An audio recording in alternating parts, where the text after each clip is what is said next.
Okay, so we can get started with the panel. Hi, my name is Judy Park. I'm a rising junior at Purdue University, and I am serving as a member in National Panels Working Group and the Technical Development Subcommittee of Women of Aeronautics and Astronautics. It is my honor to serve as a moderator for this panel, and because this is a very busy time for a lot of people, including college students either moving out or moving in, as well as me having a finals exam this week, I'm sure everyone has been very busy and it's been a crazy week, so your presence means a lot for us. Thank you so much for being here. So we would like to get started with talking about the WoAA first, because I don't think everyone here must be familiar with our organization. Okay, now I can start. So, for people who are not familiar with Women of Aeronautics and Astronautics, we are a national coalition of female-led student groups from aerospace engineering degree programs, which was formed in 2018. We are a branch of AIAA, or American Institute of Aeronautics and Astronautics, and there are 17 chapters across the U.S., including 7 of the top 10 aerospace engineering programs in the U.S.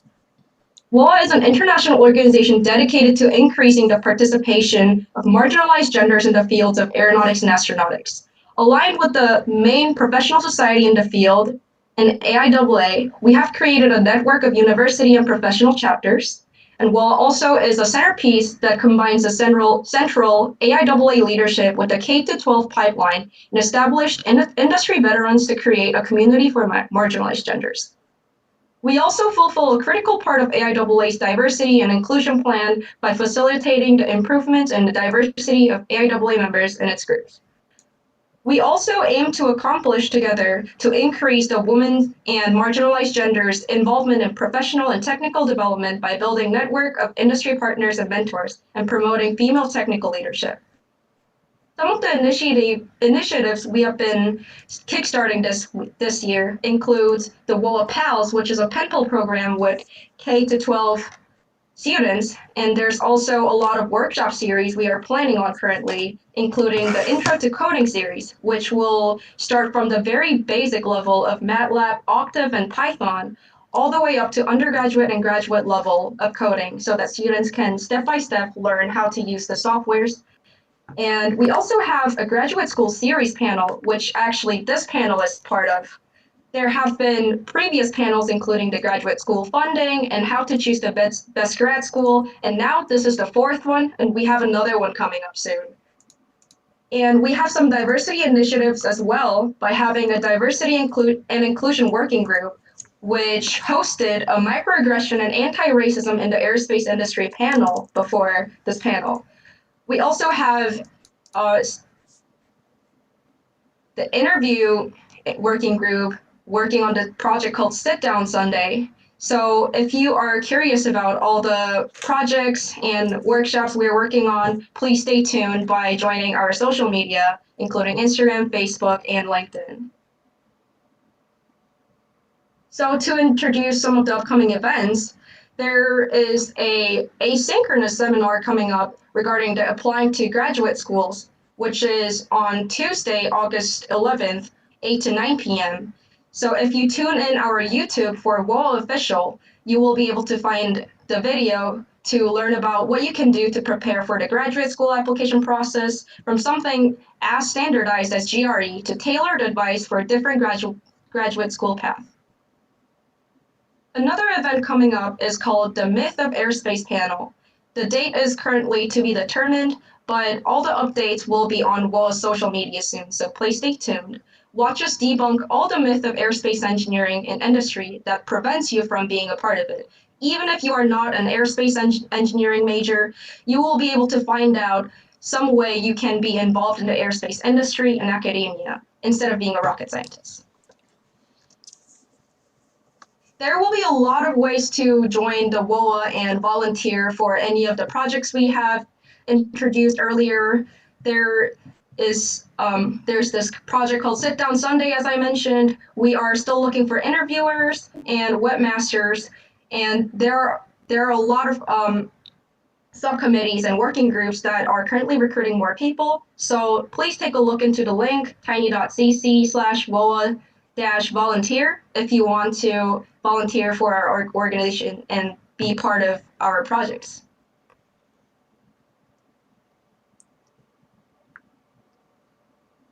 So that was it about introducing WoAA. And now we would like to move into introducing our panelists. We have Amanda, who is a recent graduate from the dual BSMS Aerospace Engineering program in Worcester Polytechnic Institute, and also will be pursuing her Ph.D. in space engineering at the California Institute of Technology starting this fall. We also have Lewis, who is a program director of the Aerospace Engineering Science of CU Boulder department, with both of his bachelor's in international affairs and master's in international science and technology policy, with a focus on space policy from George Washington University. We welcome Kat here, who is a Ph.D. candidate and a Graduate Council Fellow at the University of Alabama in political science in the fields of American politics and international relations with an outside minor of communication. We have Paula, who is a fourth-year Ph.D. student in the Department of Aeronautics and Astronautics at MIT, and who holds a master's degree and bachelor's degree in mechanical engineering from the Federal University of Santa Catarina and bachelor's in management from the State University of Santa Catarina. We have Taylor here, who has a bachelor's degree of airspace engineering from Embry-Riddle Aeronautical University and also a master's degree from Georgia Tech for aerospace engineering. We have Bhavi, who is an international student from India pursuing her master's degree in aerospace engineering from Georgia Tech. Her graduate research is about orbital mechanics, and she is currently working as an orbits R&D intern at Planet. Now, if any of the panelists would like to provide any more information about themselves with further introduction about themselves, including your name, pronoun, and your current institution and position, and any interesting details about your graduate school path choice and how they impacted your career choice.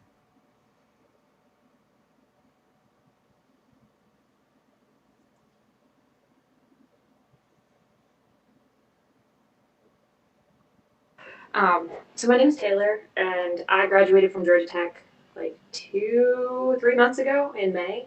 And I'm currently working at Northrop Grumman as a systems engineer as part of their Future Technical Leaders program. And one of the nice things, if you do end up going to graduate school, is that program is specific to people who have finished a master's degree or a PhD, and they recruit from usually about the top 10% of engineering schools in the country. So MIT, Purdue, Michigan, Georgia Tech, Caltech, Stanford, a lot of the big names that a lot of people recognize. And so that's exclusive to people that have done a graduate degree. It's a 3-year rotational program. So right now I am in Utah, and I'm working at what used to be Orbital ATK. So I'm working on nuclear missiles. I'm also working on Orion, and I'm working on a lot of different rocket casings and material science.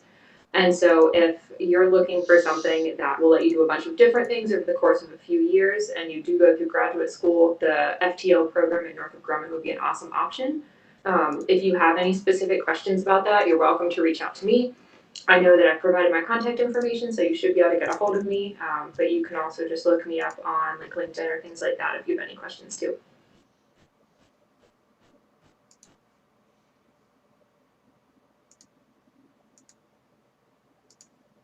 Hi, I'm Lewis. I am the SMED program director at CU Boulder's Aerospace Department. And the SMED program is our flagship PhD and faculty recruitment and enrichment program. So we only add 2 of what we call our SMED scholars every year. And so, it is designed to be a prestigious graduate experience. And in addition, I also oversee communications, public outreach, and try to kind of sync up the left and right hemispheres of a very large department. We have over 45 tenure track faculty, a $20 million research portfolio, and so it's a really robust program. And we just moved into a brand new building that, if I could have a virtual background, it would be of this new space that we just moved into. That, of course, we're not in right now, as many of you might be in a similar situation, but I also kind of feel like I'm a bit of a myth debunker because I am not an engineer. I'm just someone who loves space exploration and just hacked my way into a career in it through policy. So happy to talk more about that. And Judy, thanks for inviting me. You're not the only one on the call. I'm also a policy person.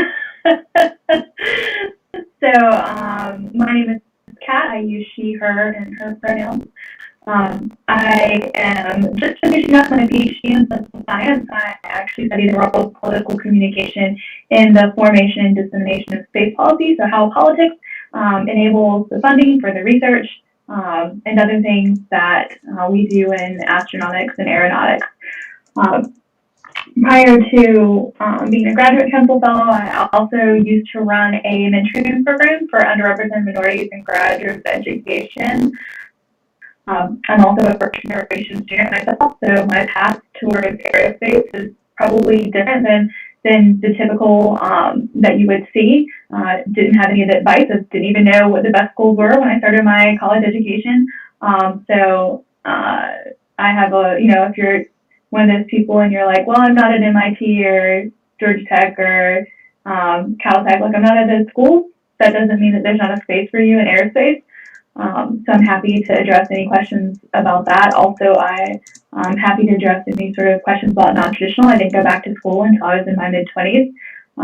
So I am finishing up my PhD now. I'm in my mid-30s. But yeah, I'm happy to answer any questions about sort of how you can do that. And I do have my background, I have a dual major in my undergrad. One was in sort of biomechanics and anthropology. Very interested in science communication, always have been. So that's sort of what led me into aerospace.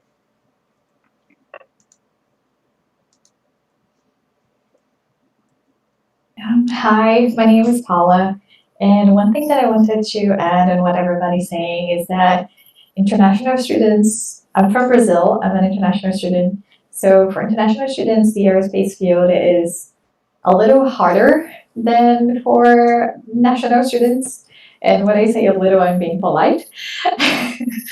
And some things are really restricted, ER restricted, ITAR restricted. There are a lot of fellowships that you're just not allowed to apply to. There are a lot of job positions that you're not allowed to apply to.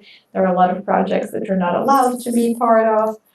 But it's still, there is something. If you're really motivated to do aerospace things and you really love it and you really enjoy it, there are a couple of spots where you can fit, and there are a couple of ways that you can find your place and stick there. So don't be hopeless.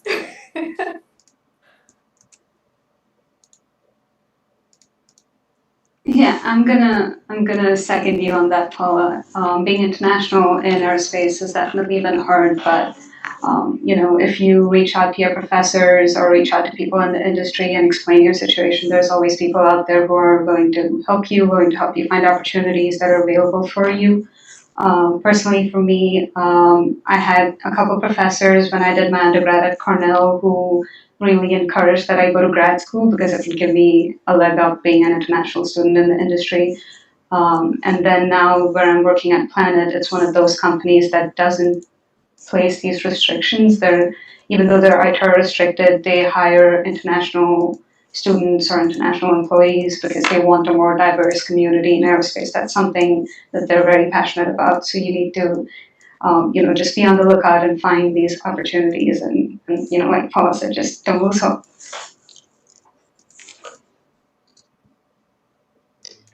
And I guess I'm last. My name's Amanda Toledo Barrios. She, her, hers pronouns. And similar to Kat, I'm a first generation college student, also a first generation American. So having immigrant parents, that was a whole lot different. I didn't really have guidance. My parents actually expected me to be a hairdresser, and I far exceeded their expectations. And I don't plan on stopping now. But I guess one thing I could add is, so I majored in aerospace engineering, and all my friend groups thought I'm just going to graduate, go into industry, start making money. And I realized that I was the odd one out. So it's okay to feel that way. Industry isn't for everyone. You'll find your passion. If that's graduate school, then that's for you. And believe it and go with it. I just got to say real quick, following Amanda, my husband is a hairstylist, and if nothing else, this pandemic has reinforced how important hairstylists are and how valuable they are. So I'll just leave it at that. I love how the conversation is going. Personally, the pandemic really did it to my speech skill. I am being illiterate. I'm a South Korean too, so I acquired my English fluency with so much effort, and now it's all gone. But I'm going to try my best to moderate this panel. All right, so thank you so much for all the panelists for talking about their institution, position, and interesting part about their career. Now we're going to move on to a question. What degree were you aiming to pursue, and what were your motivations for going into the grad school?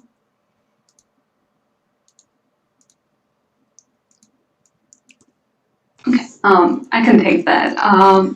So when I did my undergrad, I've always been focused on the technical aerospace path. So when I did my undergrad, I found myself in my senior year still not knowing which subfield I was interested in. I did structures for a while, and then I dabbed in aerodynamics for a while, but I wasn't really happy with either. And then in my final year, I took like a dynamics class, and I was like, yeah, I can do that. But then I realized being in senior year and realizing that I don't have much time to actually take any classes in that field. So the only thing I'd graduate with is like my one spaceflight dynamics class. So that's why I was like, you know what, maybe I should go out and if I like it so much, maybe I should get another degree and focus exactly on this. So that's why I went in knowing that I only wanted to do an MS, not a PhD, just to get that extra experience and opportunity, a few years in there to take specialized courses in dynamics and orbital mechanics. For me, I wanted to avoid being in a lab. So my undergrad, I studied a lot of, as I said, I did anthropology and biomechanics, but I also had a second major in nutrition studies. But I really enjoyed communication and science communication. And in my senior year of undergrad, I really understood that a lot of people don't understand science. Because I got a lot of interesting comments about what I studied, why I would study it from different communities that I was involved in. And so that really piqued my interest about like how can we be better science communicators. And so that's when I went to graduate school and focused for my master's on science communication around sort of space curation in American museums. And then when I was applying for my PhD, I sort of threw spaghetti at the wall. I applied for like 16 different programs across 5 different disciplines, got fully funded offers in 3 different disciplines.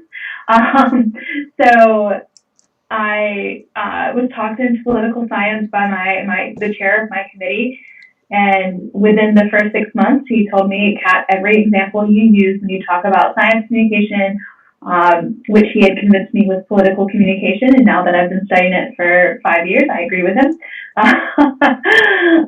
Every example that you use has to do with space, so why are you not just studying space policy? And I was like, I don't know. I guess I should study space policy. And so it started from there.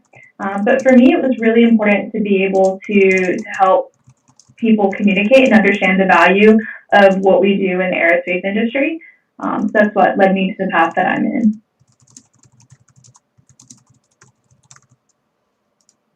So I did my undergrad at Embry-Riddle Aeronautical University. That third word there kind of shows that I knew that I was going aerospace track since I started. So my school was hyper-focused on everything aviation. If you weren't an engineer, you were pretty much going to be a pilot. So everyone there would stop if there was an airplane flying overhead, and we were right next to the airport. Everyone would stop and watch it fly by, so I kind of knew I was in the right place. But I decided to go to grad school when I realized that I was really interested in the like high performance aerodynamics, CFD, supersonic kind of design, and a lot of that stuff they just don't really teach a whole lot of in undergrad. So I wanted to dig in a little bit deeper. I knew I didn't want a PhD. I didn't want to go the academia route. I worked at Gulfstream as a co-op when I was an undergrad, and I really liked working in the industry. So I knew I didn't want to be in school for another 6, 7, 8, 9, 10 years, depending on the advisor for a PhD.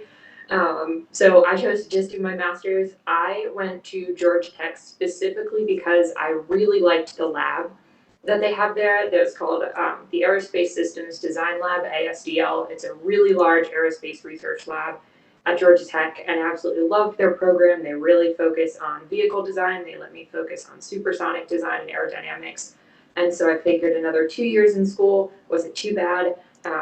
And for some subjects, I've found that the master's is really helpful. So when you're doing CFD, having a master's and kind of understanding the math and the concepts behind it instead of just running an ANSYS code like you might do in undergrad was really beneficial once I actually got to the industry. But for other topics, a master's or a PhD might not be quite as useful. So if you know what you want to do going into grad school, that's definitely helpful. But if you don't know what you want to do going into it, your first year, all of the different classes you take will definitely drive you in one direction. You might think you really like dynamics, then you might end up hating it. So if you don't know the exact researches you want to do once you start grad school, that's totally okay. There's a ton of people like that, and we kind of figure it out as we go.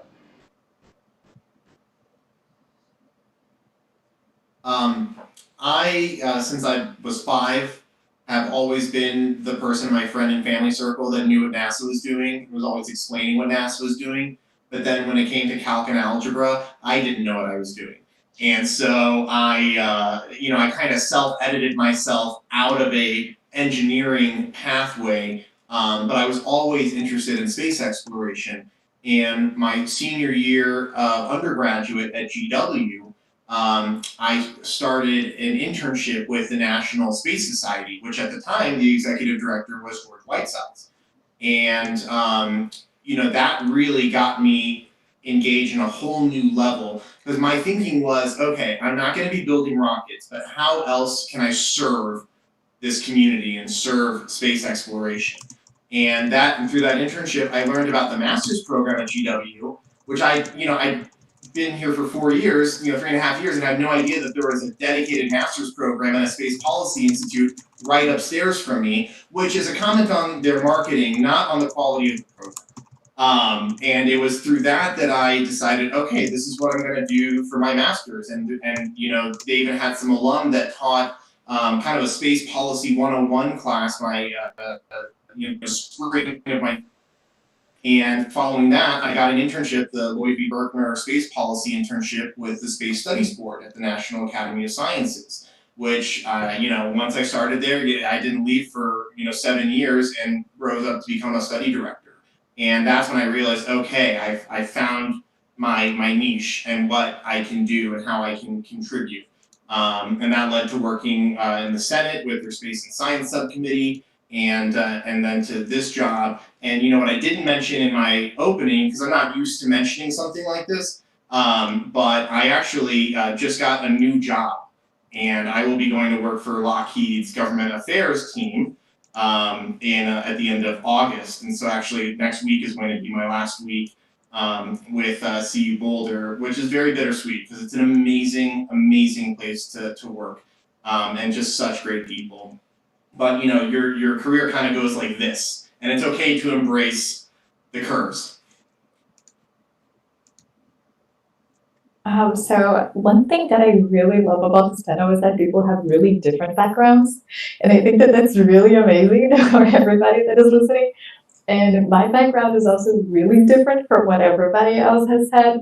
So I was born and raised in Brazil, and I did my undergrad in Brazil in mechanical engineering. And when I was choosing what to do for undergrad, I was hearing a lot of people saying that if you want to have a good career, if you want to grow in your career, you have to be a manager, you have to be like a leader, and you have to manage people. And I was like, okay, so I'll do management too. And then I ended up deciding that I was going to go to 2 universities at the same time. So I was taking classes and graduating at 2 different universities, one doing my management undergrad and then another one doing my mechanical engineering undergrad at the same time. I probably lost some years of my life while doing that. But in the end, I graduated in both of them. And when I graduated, I realized that, oh my God, all the things that people say about management are not for me. I don't like management. I don't like policy. I don't like finances. I want to be a technical engineer. So at least it was good for me that I had that experience of seeing what having an undergrad in management is and understanding that that's not what I want to do. And so, and I'm thankful that there are two people here that love policy, so we can complement each other. And so I decided that I wanted to do more in engineering because I didn't want to have like the same background in both things, being that I want my engineering background to stand up more. So I decided that I was going to do a master's in mechanical engineering. And then when I was doing the master's, I ended up falling in love so much with research that that's when I figured out that I wanted to do a PhD. But at the same time, I have an older sister, and my older sister, also in Brazil, had just finished her PhD at the time, and she was trying to find a job. And if you have a PhD and you are in an underdeveloped country, such as Brazil, you are basically unemployed. Like, there is no company that does research, there is no company that does development. You don't have a place to work. So for an entire year, she was trying to find a job and she couldn't. And when she finally received her first invitation for an interview was when she deleted the PhD from her CV and said that she was a housewife for 5 years. And that was really eye-opening for me and really sad, to be sincere. And I was, okay, so I want to do a PhD, but I don't want to be like without a job because of the thing that I love so much.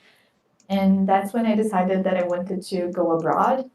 And that's when I applied to schools in the US and I was accepted at MIT. And then I had background in mechanical engineering because we don't have a lot of space stuff in Brazil. But then here it was possible for me to do things that are space related. So although I love doing research and I love doing PhD, I wasn't expecting that I was going to end up in the aerospace field for my PhD until I came to the US, which was also a weird reason I came to the US because Brazil has no jobs for PhDs. So it's a really different background than everybody else, I think.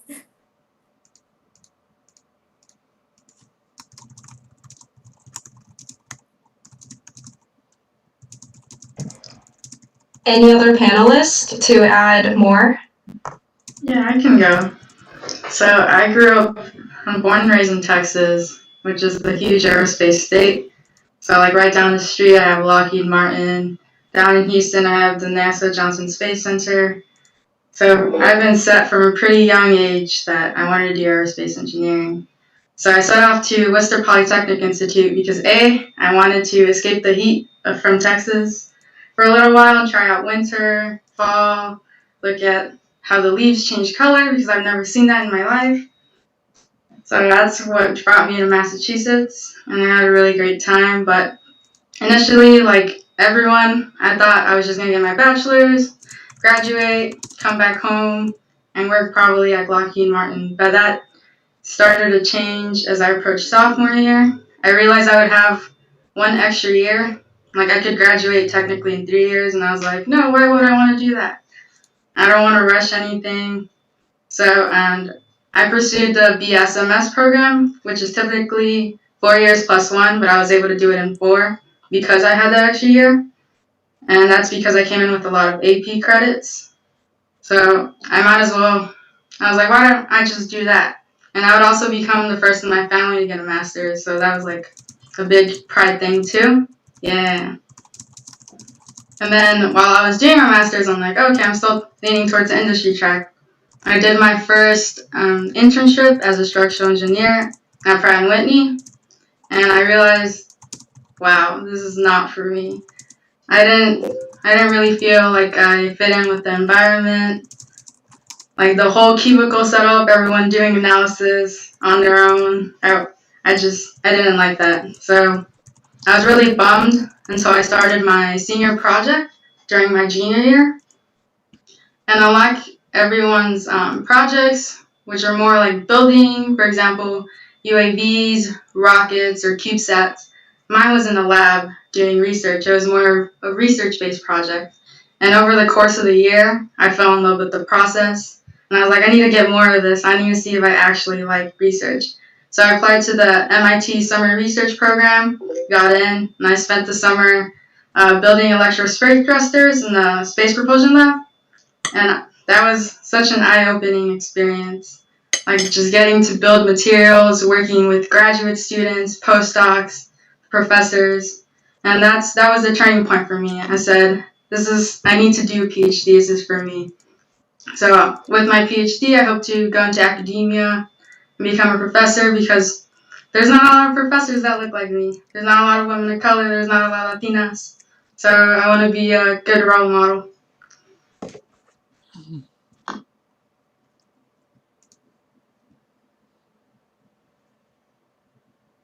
Any other panelists to add?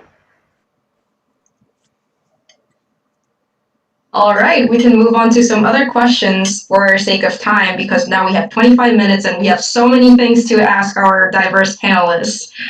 So we can maybe start with the industry question. So how does the industry perceive each grad school path? For example, BSMS or traditional MS or PhD options or the non-technical degrees?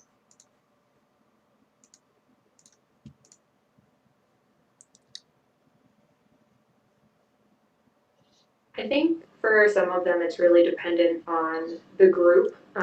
So if you're going more towards like the R&D side of Lockheed Martin or Northrop Grumman or NASA or places like that, they look for a little bit more of the technical skill, the higher level master's or PhD. I know a lot of PhDs at NASA. I know a lot less PhDs at Northrop Grumman.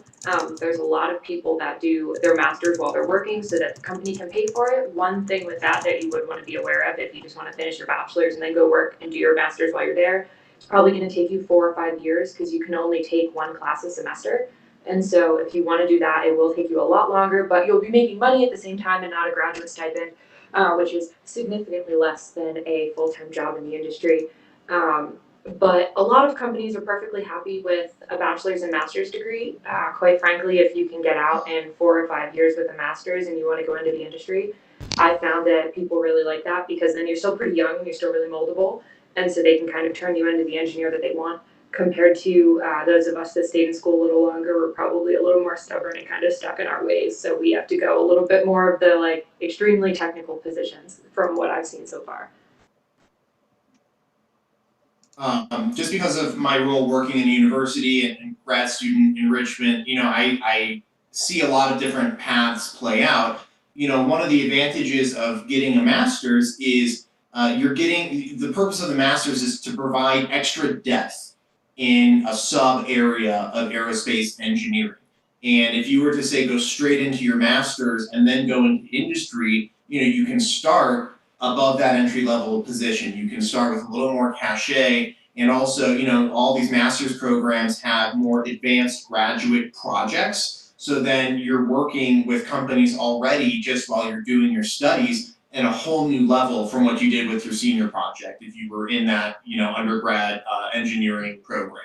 With PhD, I don't tell people to go get a PhD so they can land that great industry job. Maybe that industry job could be you want to lead a very advanced concept technical team somewhere. Then perhaps, that PhD can come in handy because you're now one of the foremost experts in ablative, heat shield technology, right? That's very niche, and someone will pay you a lot of money for that IP and for you to generate that.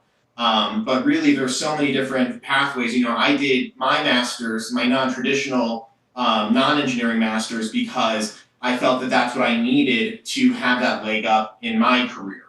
But it really takes all kinds, and I get a lot of questions from undergrads, seniors who are about to graduate, and they go, I love space policy. How can I get a space policy job when I graduate?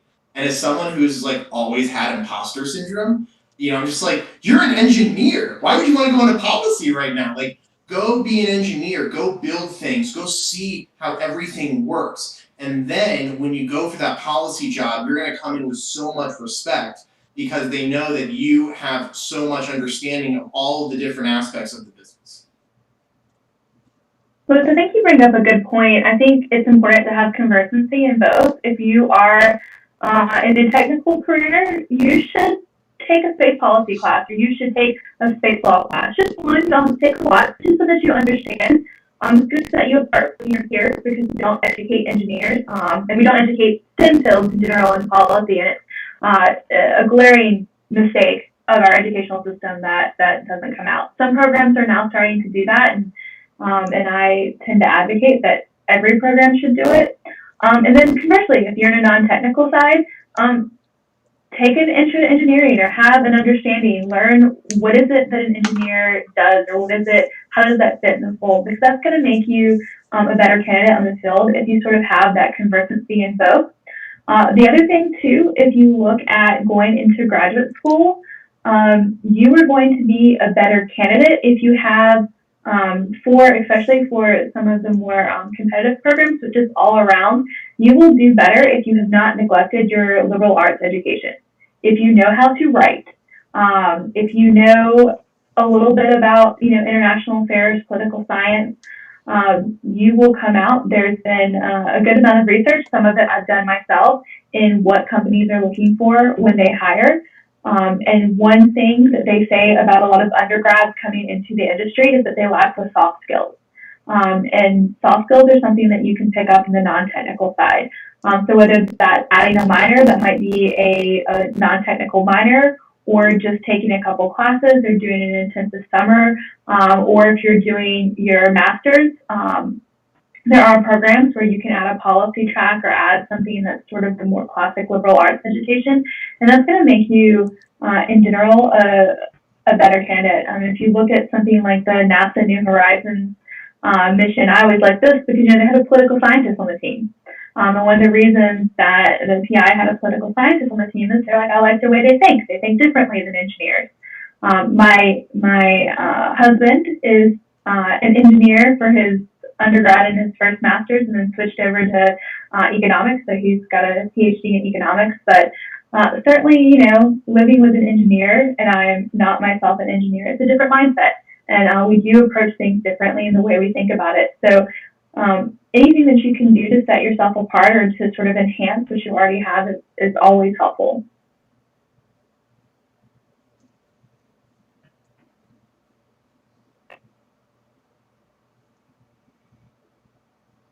Any other panelists to add some insight about how the industry perceives each grad school path?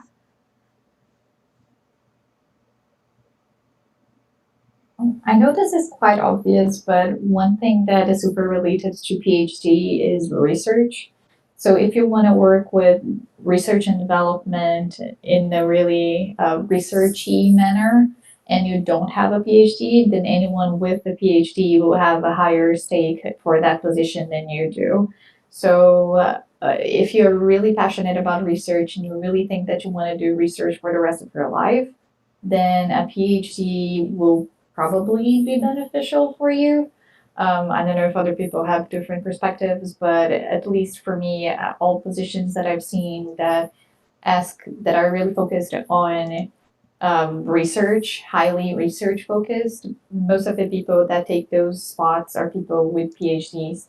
Of course, there are people that don't have PhDs that also take the super researchy spots, but in a statistical manner, if you want to do research, you should do a PhD.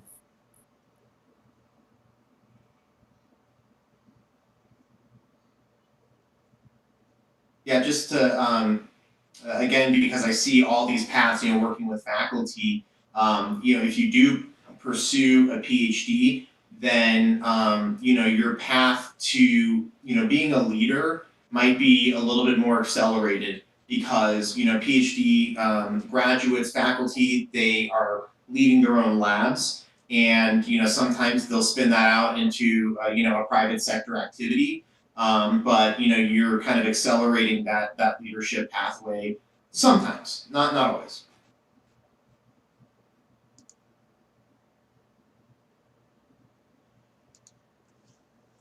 Any other panelists? All right, then we can move on to another topic.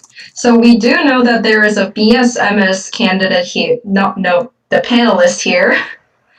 And I would like to ask, what were the biggest pros and cons of choosing the BSMS program, and if there are any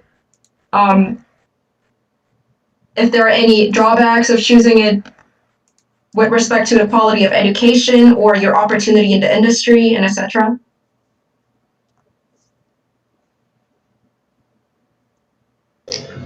Okay, so I did the combined bachelor-master program at Worcester Polytechnic Institute, and the classes are exactly the same. So whether you're a traditional master student or a BSMS student, you still have to take the same 30 credit hours, the same courses. Of course, you have leeway into what types of subsections of aerospace you want to do. So there's no difference in quality of education.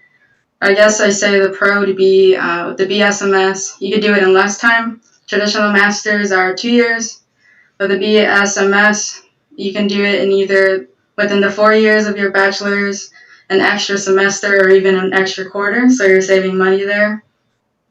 And I do know that my friends who got jobs into industry right after getting their master's, they on average make $10,000 more dollars than anyone who just graduated with their bachelor's. So money is an incentive. There it is. You're getting a good return on investment. Con. I guess con would be, since you are doing a combined load, you will be more stressed out. But if you manage your time well, you're still going to have a great college experience. I was still involved in many clubs, and I volunteered in the community too. Amanda, did you choose a thesis or non-thesis option? Okay, so I actually wasn't allowed to do the thesis option. The professor said it would be too rigorous, like with the amount of time I had. Oh, I guess that's another thing. If you do a traditional, which is about 2 years, you do have the option to do the thesis. But anything other than that, it's too short of a time. Like, it's just a lot of extra work. This could be a question for all the other panelists as well, but is there any difference between having a thesis and non-thesis degree when it comes to how it affects a career?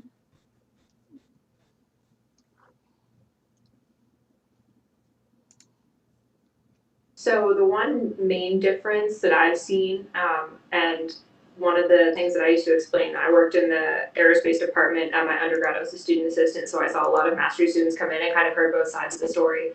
The thesis option is really good if you have a topic or any sort of research project that you're really, really passionate about. You want to spend 2 semesters working on it, and like that's just what you love, and you want to dig deeper into that. But a lot of people now a lot more people now, especially Georgia Tech, are doing the non-thesis option instead of the thesis option.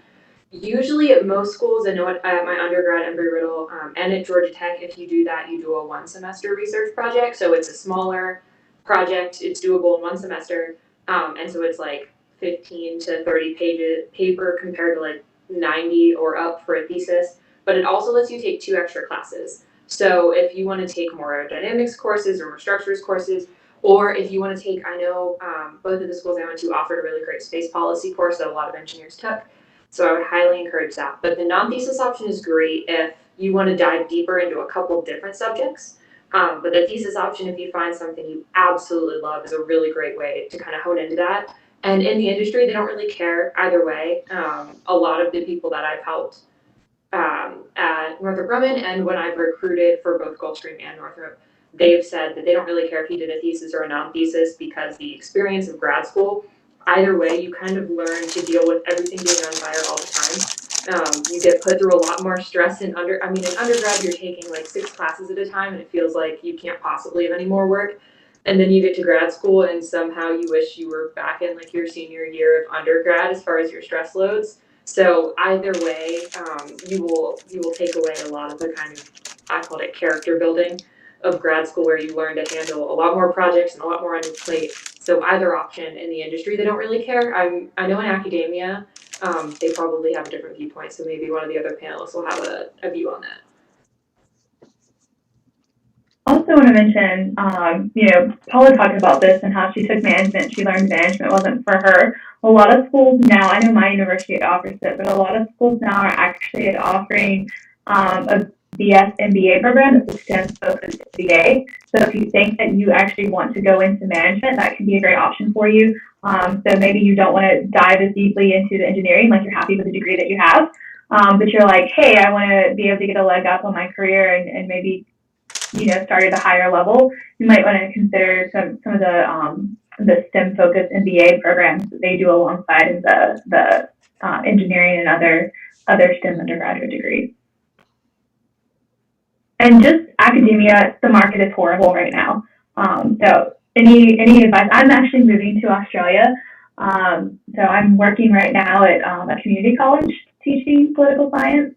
But I'm moving abroad to Australia, so it's like a whole new fun job market. But I will just tell everyone, it doesn't matter what discipline you're in, the job market for if you want to go into academia is bad. One of the reasons is there's going to be a lot of budget freezes following the pandemic because, every year they approve certain lines to be hired.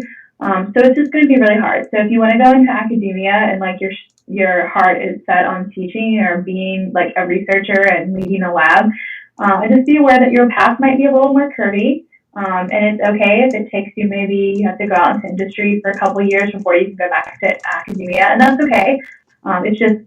It's going to be a tough academic job market for some time. So a lot of the aerospace industry, especially if you're not affected, unfortunately, like international students are by sort of the ITAR restrictions, there's more job security because of the national security space and that they're, still working on essential projects and, but academia is just bad.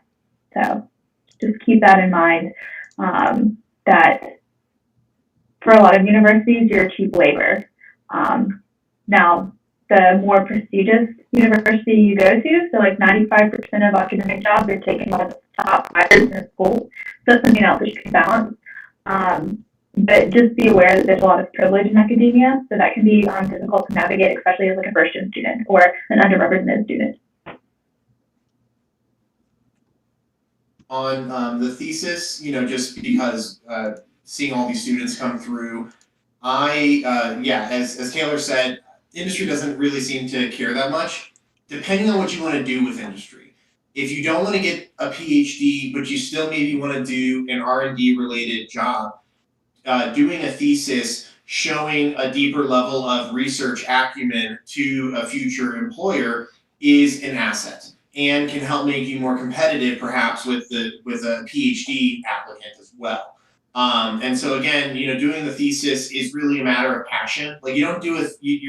If you're going to slog your way through a thesis, it's going to be terrible, and then you're going to end up hating that subject, and you're going to be burnt out. So do it because it is something that you're truly interested in and possibly want to make a career out of. It doesn't have to be, but it can be an asset there. In my master's program, I did not do a thesis. I did an independent study course, which resulted in a massive paper. It felt like a thesis. I was laying out a potential ESA, NASA, Mars sample return architecture over a 20-year period. And the person who was grading this is Scott Pace, who's now the executive secretary of the National Space Council. So it was very stressful writing that. But whatever you do, just put your own rigor into it and just try to think, how does this activity map to what I want to do and where I want to be?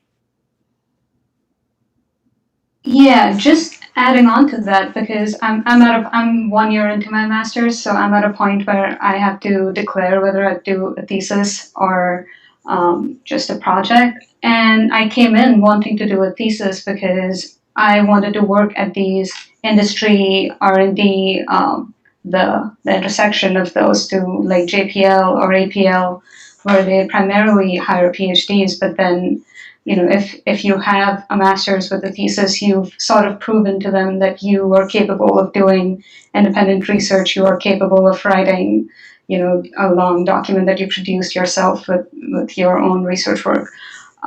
So yeah, like Lewis and Taylor said, if that is something you're interested in, then this is probably your last, if you're only getting an MS, then this is your last opportunity to produce work that will entirely be your own before you join a company or or a research lab.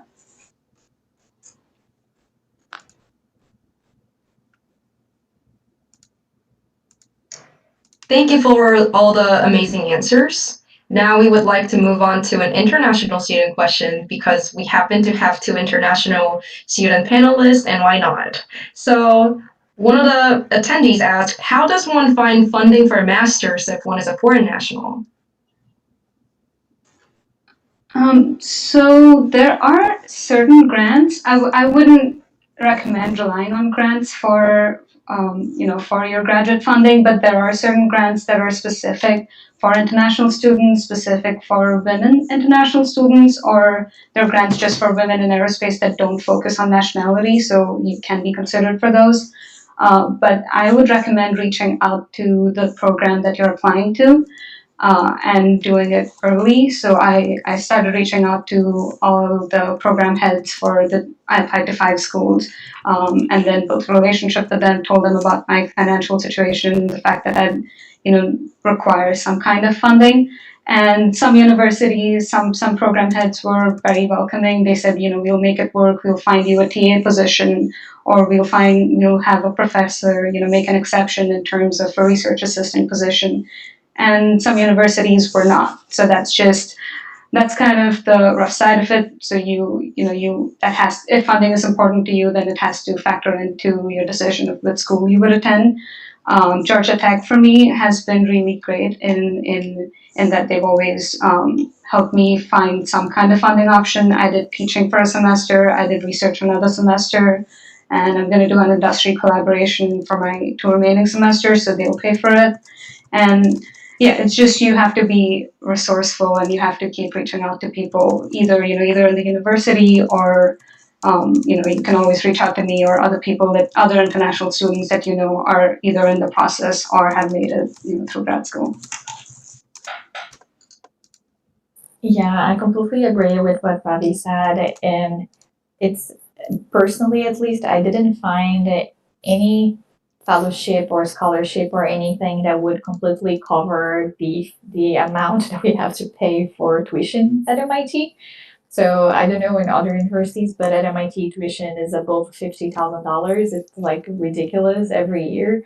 And I couldn't find any fellowship that an international could apply that would be more than $20,000 per year. So I was like, okay, I have no fellowship. And then one thing that when I was applying for schools, as Bhavi said, that's really important because I got accepted to a couple and some came to me being like, do you have funding? And I was like, no. And then when I said no, MIT was the only one that said, okay, it's fine. And the other ones said, oh, you have to find funding.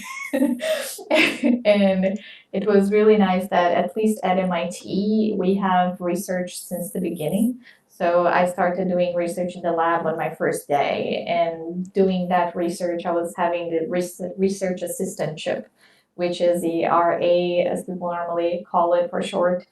And that's what pays my tuition. And for 1 semester, I was a TA, so the TA-ship was paying my position, my tuition. But it's different because you cannot rely on your own fellowship, and when you rely on a research assistantship, then you rely on your professor and you rely on him to keep being your advisor and to keep loving you and to keep paying for your tuition for you. But I think that's the most viable position, most viable solution, looking for TAs and RAs and making sure that you go to a university that does those things. The problem of master's funding is not unique to international students, unfortunately. It really is a broad-based issue across all of US academia, that there is just not a lot of funding for master's programs. There are not a lot of grant programs, and most aerospace programs do not pay for their master's students. And there's a whole dissertation out there that someone can do on this probably. And it is, frustrating that there isn't as much support. The back door to this is get into a PhD program, do your master's, and then leave, because then it's paid for. But, that's not I didn't say that. I guess this is recorded.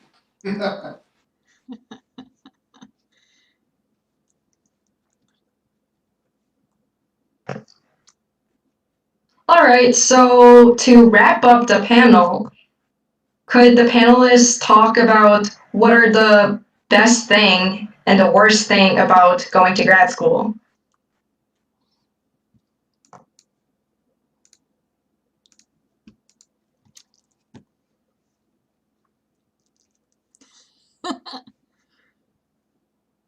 I guess I can start as a PhD, and this is sort of specific to PhD.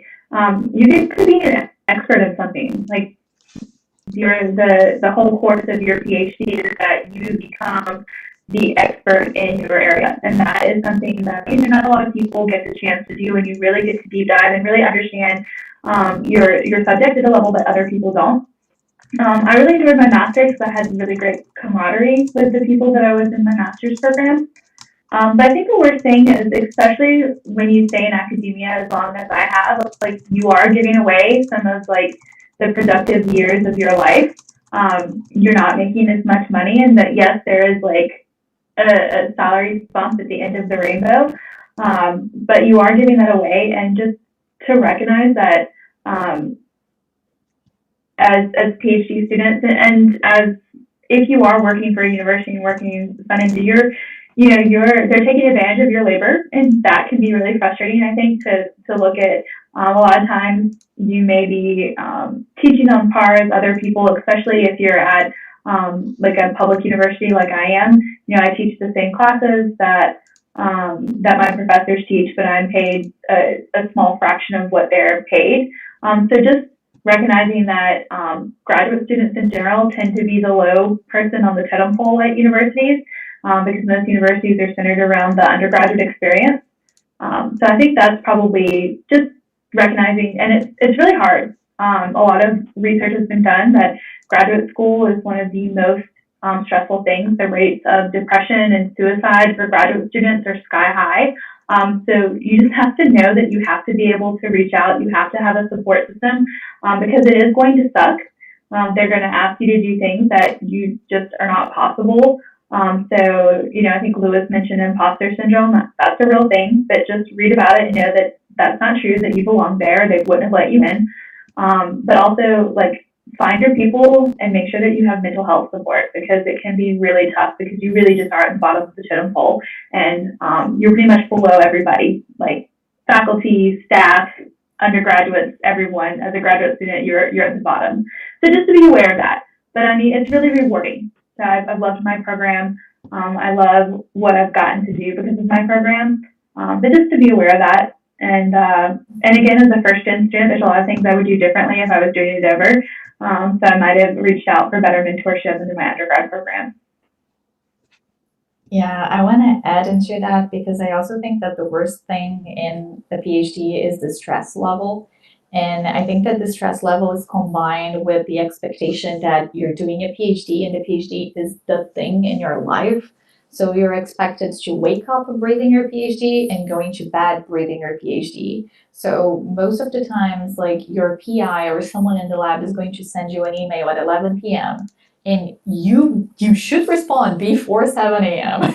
because if they don't see it at 7 a.m. in their inbox, it's not great. So if you are awake, you have to be like attentive to your emails. You have to be working. You have to be responding. You have to be writing. You have to be studying. You have to do something. Of course, that sometimes you can take time off, but this social pressure of being like, you are a PhD, so you are working when you are awake, is something that really stresses out. At least that's something that I see a lot of people being stressed out, including myself, about. And the thing that I'd say is the best thing about the PhD is the flexibility.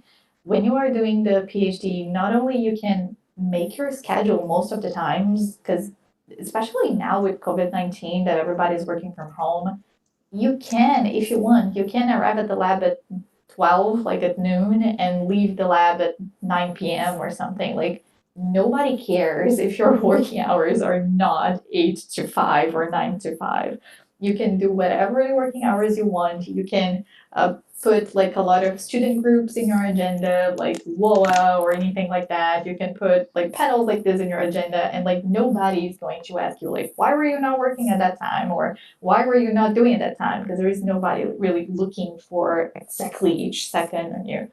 And I love this freedom, and I also love the freedom that you get for picking the research that you're doing as long as you find funding for it, and really guiding your research and guiding whatever you're doing. And I think that that's really empowering.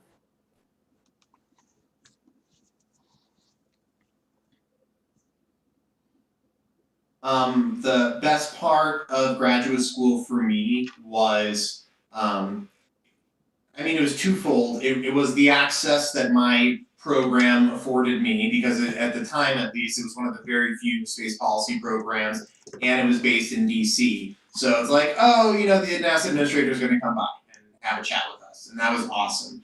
But arguably even better were the lifelong connections and friendships I made. Those people that you get to know in grad school, hopefully you will be together either remotely or geographically, physically together, for the rest of your lives. And you are a resource for each other. Like, we all help each other throughout our career. We all provide support for one another. The hardest part was the time, because I was doing my internship full time during the day, and then I'd ride to my night classes, and then I'd go home and do homework until 2 a.m. And I did that for 2 years. And it was exhausting. But, and it was stressful. But at the same time, the stress that you encounter in graduate school is arguably the greatest stress you'll encounter in your life. And when you're through that, you can do anything. Like, everything's gonna seem a lot easier. So just stick with it.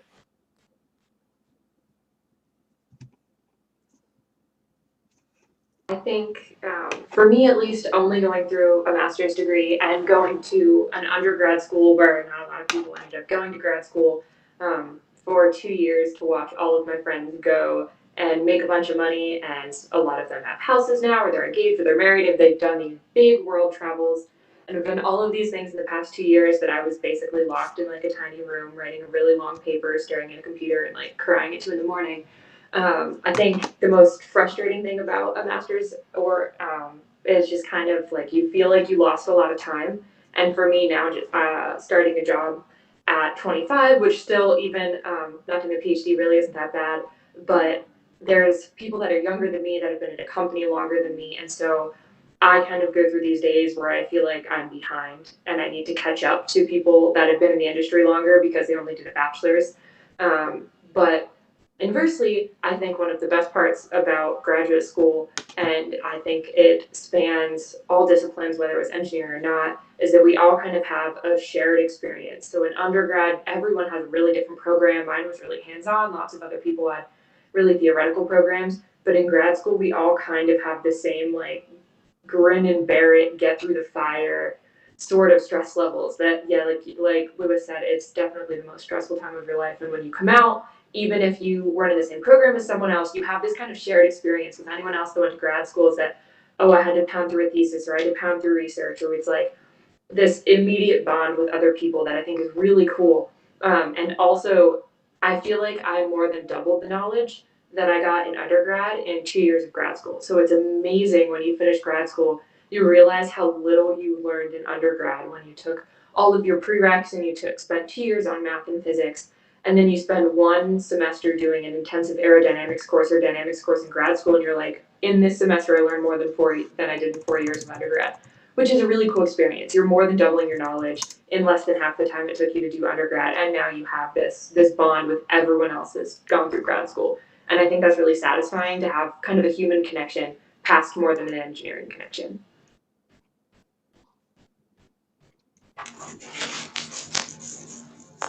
Yeah, for me, I went to an undergrad where I did mechanical engineering, but I did a minor in aerospace, so that was my little stint with aerospace. But most of my friends and other people who graduated with me were interested in mechanical engineering for the sake of mechanical engineering. They wanted to do biomed or automobile design. So I never had that aerospace community that I think grad school gives you. Everyone who is at grad school is there because they love the subject and they want to learn more.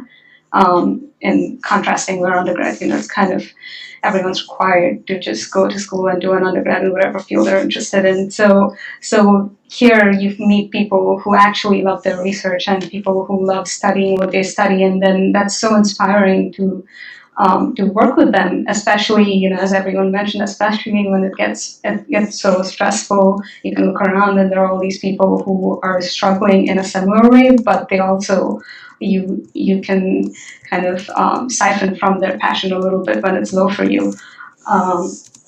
So that's the good part. Grad school definitely has opened more doors for me than undergrad would have, just specializing in the field I wanted to specialize in. I don't think it's even possible to do just an undergrad degree and then dive deep into an orbital mechanics job. It's one of those fields you just have to get a grad degree in. So that's really helped me open some doors in the industry. On the negative side, I would say just navigating it as an international student and as someone who's needed funding. And I've been fully funded through both my degrees, but it's been a lot of work to make sure that I have it coming next semester. So that's another stress, to not know whether you have to take out a loan or whether the university will come through or whether you find another source of funding. And advisors who are willing to work with you because they have their own restrictions when they work with international students.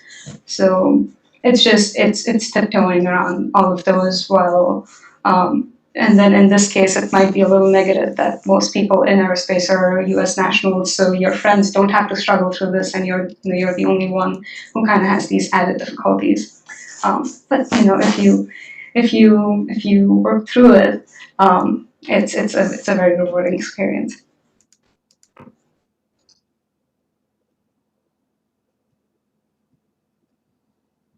Any other panelists? All right. Thank you so much for all the amazing advices. Unfortunately, we ran out of time despite like 20 questions we have received from all the attendees.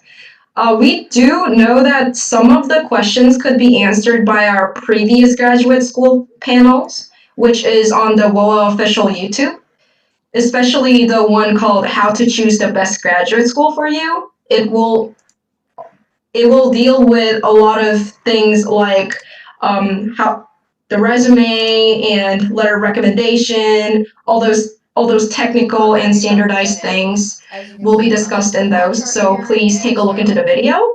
And for the other questions, we will make sure that we deliver the questions to the panelists and try to get all of them answered and get back to you after the panel. Thank you so much for all of you for joining our panel. I hope this was a rewarding experience for you all, and I hope you all have a good night.